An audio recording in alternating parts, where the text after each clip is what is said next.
जीवन में हर किसी को मिलता है एक मौका। जीवन में हर किसी को मिलता है एक मौका। समय से बैट लगा दिए तो छक्का या चौका।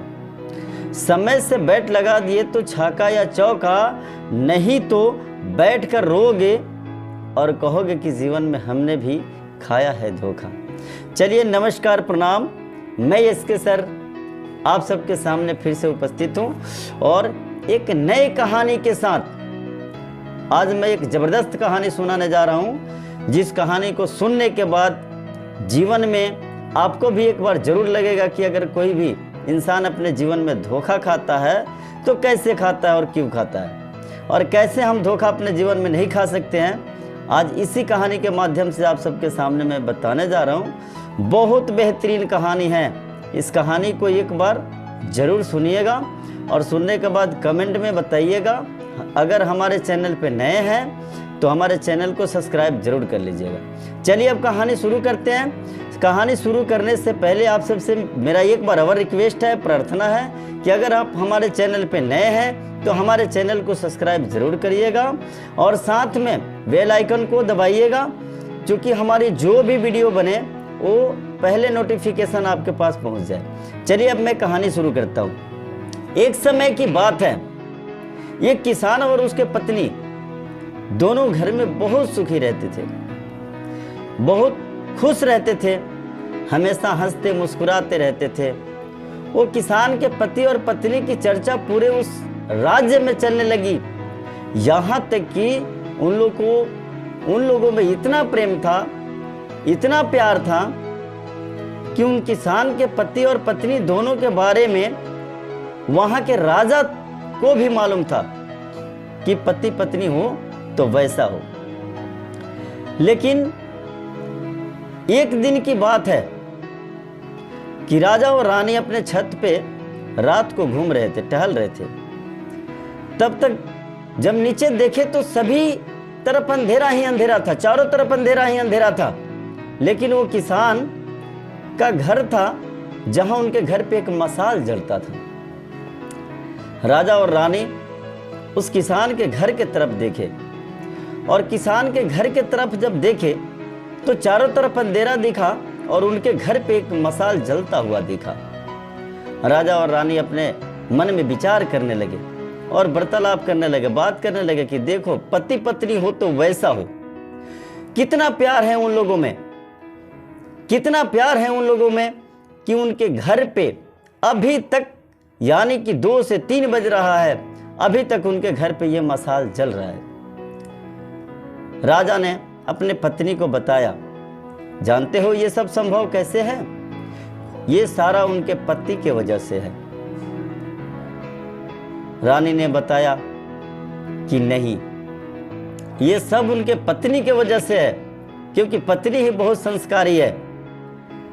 राजा साहब दोनों आपस में वार्तालाप कर रहे थे, करते करते बोले कि चलो एक बार इन लोगों का परीक्षा ही ले लेते हैं कि ये कैसे संभव है।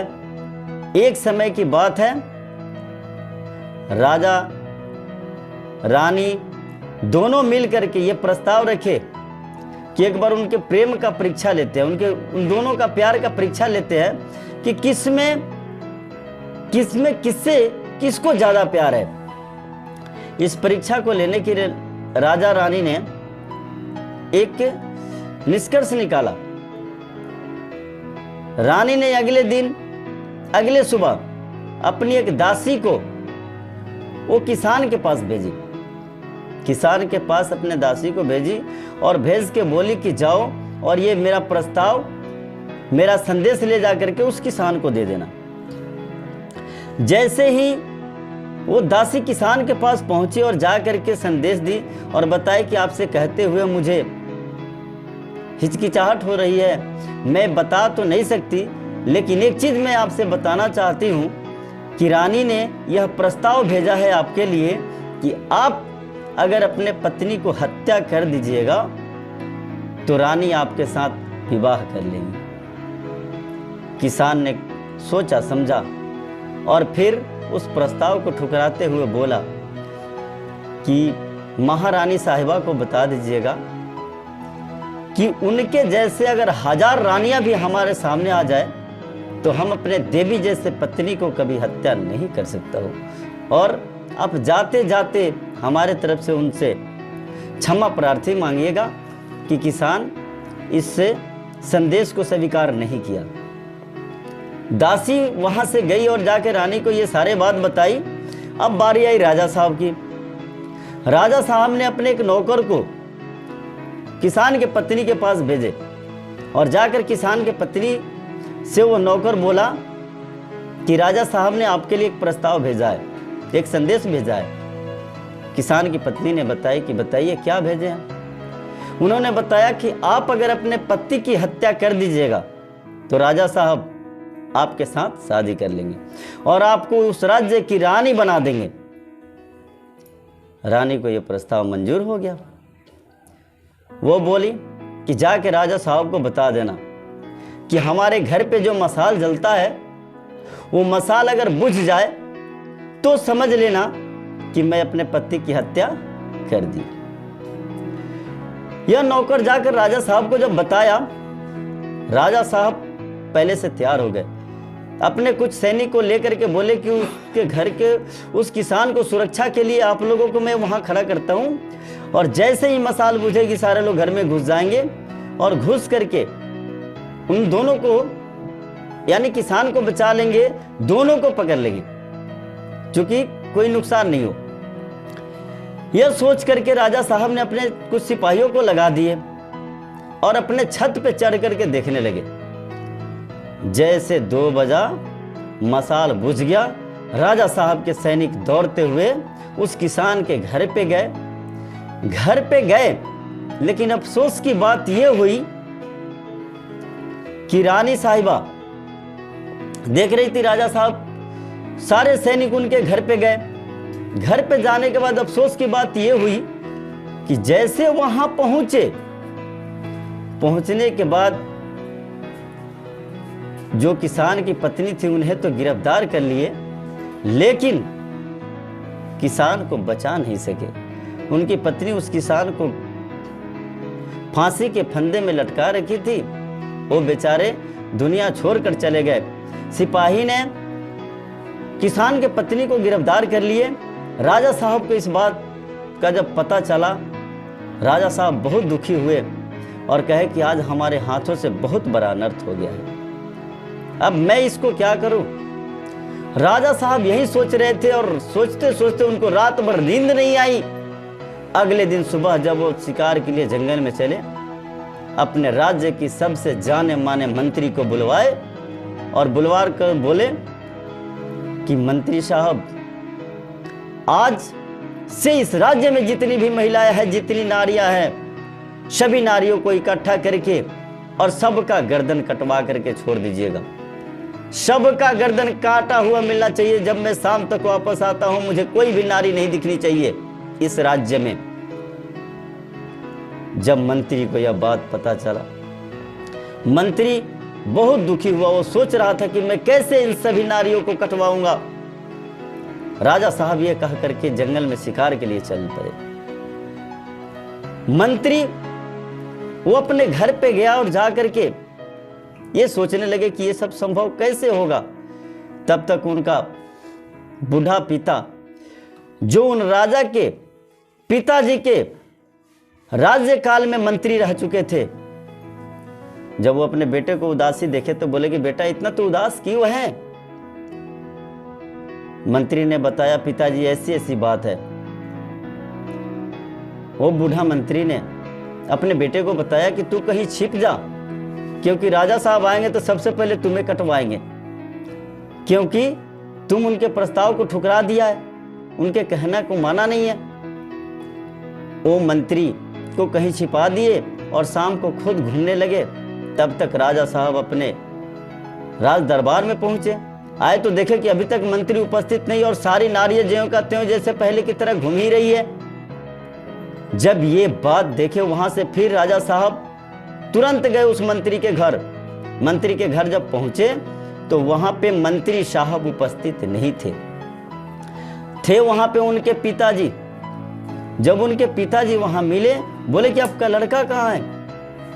बताए कि वो तो कहीं चले गए हैं, बताइए आप इतना परेशान क्यों हैं?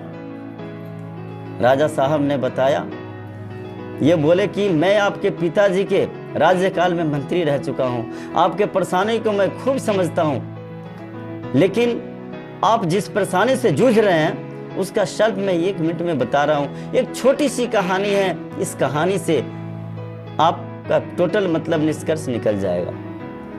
राजा साहब ने बैठ करके उनका कहानी सुनने लगा। वो बूढ़े मंत्री ने बताया कि एक समय की बात है कि आपके पिताजी जिस समय मैं मंत्री था, दोनों आदमी हम लोग जंगल में शिकार के लिए जा रहे थे, तो हम रास्ता भटक गए, ढूंढते ढूंढते जंगल में कहीं दूर निकल गए। एक घोड़े पे सवार एक योद्धा आया और घोड़ा दौड़ाते हुए और रस्सा से मुझे बांधा और बांध करके मुझे लेकर के दूसरी जगह चला गया और लेके मुझे रखा कहां? तो कब्रिस्तान में पहुंचा दिया। जब कब्रिस्तान में गए तो वहां देख रहे हैं कि 2 कब्र खोदा हुआ है, 2 कब्र दोनों साइड में खोदा हुआ है। जब कब्र देखे तो हमारा तो होश ही खराब हो गया। मुझे लगा कि एक में तो खैर मतलब ये जो लाश पड़ा हुआ है इसको दफनाएंगे और दूसरे में हमको ही दफनाएंगे। ये सोच करके मैं बहुत चिंतित हो गया। लेकिन वो योद्धा उसके बगल में खंडर, वहां पे एक मकान था, उस मकान पे दौड़ते हुए चढ़ करके गया और जा करके वहां से एक सिर कटी लाश को सीधे नीचे फेंका और फेंकने के बाद नीचे आया और बोला कि मैं जानता हूं कि आप इस राज्य के मंत्री हो और जा करके अपने राजा साहब से बता देना कि यह जो लाश है यह उनके बेटे की लाश है। और वो नकाब पोश था, जो योद्धा था नकाब पोश था। जैसे वो अपने नकाब खोला तो वह 21-22 साल की एक लड़की थी जिनके पति का हत्या उस लड़की के प्रेम की वजह से राजा साहब के लड़का ने करवा दिया था। बोली कि मेरा पति तो मेरे सामने नहीं रहा, लेकिन उनके बेटे को भी मैंने हत्या कर दी और उसी का सिर है ये, और इसमें दफना दीजिए। और खुद दूसरा जो कब्र था जहां उसके पति का कब्र था, बोली कि मैं भी अपने पति के साथ इस कब्र में सोने जा रही हूं। और यह कहते कहते वो तलवार निकाली और अपना गर्दन काटना शुरू करी और बोली कि इस पे अपने पति के साथ हम जब तक रहेंगे तब तक हम अपने पति के साथ रहेंगे, उससे कभी अलग नहीं हो सकते हैं, हमें कोई जुदा नहीं कर सकता है। और इतना कह करके अपने यहाँ से अपना गर्दन काट करके उसमें रख दी और उसके बाद सो गई। मंत्री साहब ने उसे दफनाया और दफना करके वहां से चल दिया। फिर उन्होंने बताया कि नारियां एक जैसे नहीं होती, एक के गलती की वजह से सबको सजा नहीं दी जा सकती है, एक जैसे लोग नहीं होते। जीवन में बहुत सारे लोग आते हैं और जाते हैं, इसलिए कभी भी आप ध्यान रखिए कि गलती एक आदमी करता है तो सजा सारे लोग नहीं करते। इस दुनिया में बुराई है तो अच्छाई भी है, बुरे लोग हैं तो अच्छे लोग भी हैं, जहां बुराई है वहां भलाई भी है। चलिए, इस कहानी के माध्यम से मैं अंत में आप सबको बताना चाहता हूं कि इससे भी बढ़िया बढ़िया कहानी आप सबको मैं सुनाऊंगा। और हमारे चैनल को सब्सक्राइब करिएगा और इस कहानी को आगे बढ़ाने में हमारी मदद करिएगा। नमस्कार, प्रणाम।